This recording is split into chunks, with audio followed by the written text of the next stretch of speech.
हाय Nikhil sir. नमस्कार sir. Okay.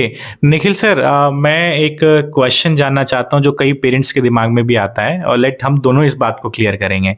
तो जो भी स्टूडेंट क्लास 6 से लेकर 10th में पढ़ रहे हैं, उनको आई क्वार्क ज्वाइन क्यों करना चाहिए? मेरा ये क्वेश्चन है आपसे। ये माइक लेकर आप है ना बताएं। सवाल तो काफ़ी टफ पूछा है सर आपने। इसका जवाब अगर हम देखें अपनी जो तरीके हैं पढ़ने के उनसे, और जब हमको जॉब मिलती है या स्टार्टअप करते हैं उनके बीच में क्या हमको दिक्कतें उठानी पड़ती, ये आपको जवाब देता है। मतलब मैं यहाँ थोड़ा सा रोकूंगा सर, मैं बीच बीच में है ना, मेरे क्वेश्चन बढ़ते जाएंगे आपके हर ठीक है, स्टेटमेंट से। क्यों नहीं आपने सर। बड़ा एक अच्छी लाइन कही कि एजुकेशन और एम्प्लॉयमेंट यस। दोनों चीजों को आपने कंपेयर किया है कि सर जो हमारा एजुकेशन है वो एम्प्लॉयमेंट देने के लिए सक्षम नहीं है। आप ऐसा कहना चाह रहे हैं, तो मतलब आप एक एक्स्ट्रा एज देने की बात कर रहे हैं। Right. Okay, so now continue sir. मेरा पॉइंट ये है, जो किताबें आपने बचपन में पढ़ी, जो मैंने पढ़ी, सेम किताबें अभी भी हैं, और आज की डेट में तो सिलेबस पहले से रिड्यूस कर दिया गया है। तो बच्चा नया क्या सीख रहा है? टेक्नोलॉजी डे बाय डे हर 3 से 6 महीने में अपडेट हो जाती है।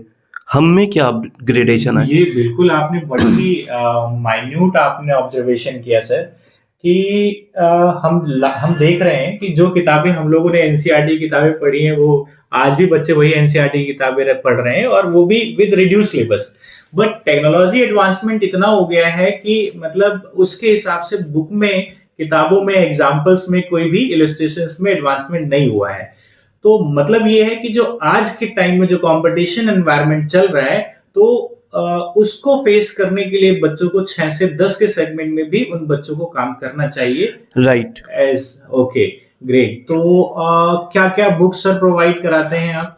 सर हम यहाँ पे अपना एक प्रॉपर मॉड्यूल सेट प्रोवाइड करते हैं, जिसमें होता है मैथ, साइंस, साइंस में सेगमेंट होते हैं, फिजिक्स, केमिस्ट्री एंड बायोलॉजी का इंडिविजुअल चैप्टर वाइज बुकलेट होती है, एंड सोशल स्टडी और इंग्लिश की बुक। इंग्लिश में हम जनरली जो फोकस करते हैं कॉम्पिटिटिव सेगमेंट में, जैसे कि ग्रामर पार्ट हो गया, स्किल डेवलपमेंट वाला पार्ट। एसएसटी में जो हम लोगों का पढ़ाने का मेथड है, हम यहाँ पे मोस्टली चीज़ें समझा देते हैं। बच्चों को इतनी भी रिक्वायरमेंट नहीं रहती कि उसको घर पे जाके कुछ एक्स्ट्रा होमवर्क करना पड़े, जैसे स्कूल में मिलता है।